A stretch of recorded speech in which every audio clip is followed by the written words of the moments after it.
want to bring in an extraordinary woman, Maria Espinoza. She's from Fort Lauderdale, Florida. She's the co-founder of the Remembrance Project. Now, this project is a nonprofit. It's a group dedicated to keeping memories of Americans who are killed by illegal aliens alive, to keep them in the public eye. I was in the forefront of the Kate Steinle situation, and that, I think, ignited the Remembrance Projects and other nonprofits who sympathize with it. But I have a number of questions for you, Maria, and we really appreciate you coming on today. The first thought, Hi, Bill. Thanks so much for having me on. The argument against your group, against the border wall, against stringent measures to control immigration in the United States is that immigrants, both illegal and legal, commit crimes at a less rate than Americans themselves. I'm sure you've heard that argument. What do you reply when you do hear it? Well, Bill, first of all, the Remembrance Project is in its 10th year, and we are a voice for victims who were killed by illegal aliens. And as you saw, our angel moms, dads, and angel family members with Donald Trump, the candidate, and to this day with President Trump. You know, first of all, we cannot conflate illegal with legal immigrants. And my father was a legal immigrant who came from Mexico and came here the right way. So we certainly, as Latina, I certainly don't want to be lumped into that category, as many other Latinos do as well. They don't want to be lumped in the category of with the illegal aliens. So, you know, we have laws in this country. We have a U.S. Constitution. We have borders. And certainly American citizens here in the United States should be kept safe with our border wall that was due us, Bill, back in 1986 and once again in 2006, and Congress failed the American people. What is the danger as you see it? I mean, we do hear about crimes, murders committed by illegal aliens. There was just one up here in New York this week. But what is the real danger as far as you see from illegal aliens coming into the country? Well, the true and present danger the fact that Americans are being killed at the hands of illegal aliens.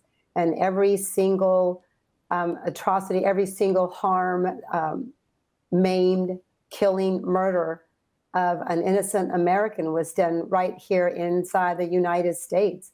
And as you see, you know, not only are borders and a wall needed here to secure our borders, but also we need stronger enforcement in the interior. And for the Democrats to even say that they want to abolish ICE is completely ridiculous. ICE is our only interior enforcement, employs over 20,000 agents.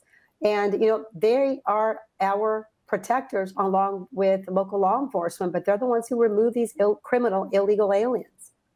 Okay, but how big a danger? I mean, it seems to me that the murders committed by illegal aliens, and I've always said they shouldn't be here, so you can't equate it to American crime. But how big a danger is it? I mean, I've got some stats here, but they're not off the chart murders committed by illegal aliens. I mean, there are. Well, Go ahead. Yes, I know exactly what you're saying because we hear that argument all the time. You know, one life stolen, Bill, at the hands of an illegal I got it, and I subscribe to that. If they're not supposed to be here, we have to take action. I think the narcotics problem is much more intense in the illegal alien community, and the MS-13 gangs, and that offshoot, and that goes into murder as well. Are you disappointed that President Trump is likely to sign this border compromise funding thing? Are you disappointed? I'm not, no, not at all. I'm disappointed in the Republican majority House that we had last 2 years, Bill, where I believe the failure of former Speaker Paul Ryan, the acts of, or the inactions of former Speaker Paul Ryan was a complete failure, and he let down the American people. So I really believe that that's why President Trump is stuck in this situation where he will probably have to declare a national emergency and, yes, maybe battle out in the courts. But I don't see any American, whether a Democrat or Republican, cannot agree that we need safety and security in our communities where we live, work, and play. Okay. Final question for you, Maria. You are a Latina in an area, Broward County, South Florida, where there are the majority of people are from Latin America and Cuba. Do you get pushback because you take a stance that you want the immigration laws enforced and you don't want a permissive illegal immigration profile? Do people say you're a traitor or stuff like that? Do you get any of that? I'm actually here in Florida making a presentation, but I'm a Texan. We have an office in Washington, D.C. Yes, I'm from Houston, Texas, but it's the same. We get a little pushback sometimes. Right, it's the same. Yes. A lot of Hispanics in Houston. Go ahead.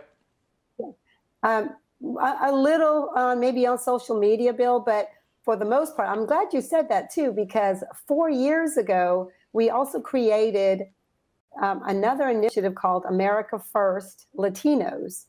And that is because so many Latinos reached out through the Remembrance Project and asked us to continue speaking out and to continue telling the truth that we do not subscribe to that or identify with that illegal alien demographic. So we understand we have a unique constitution here in America.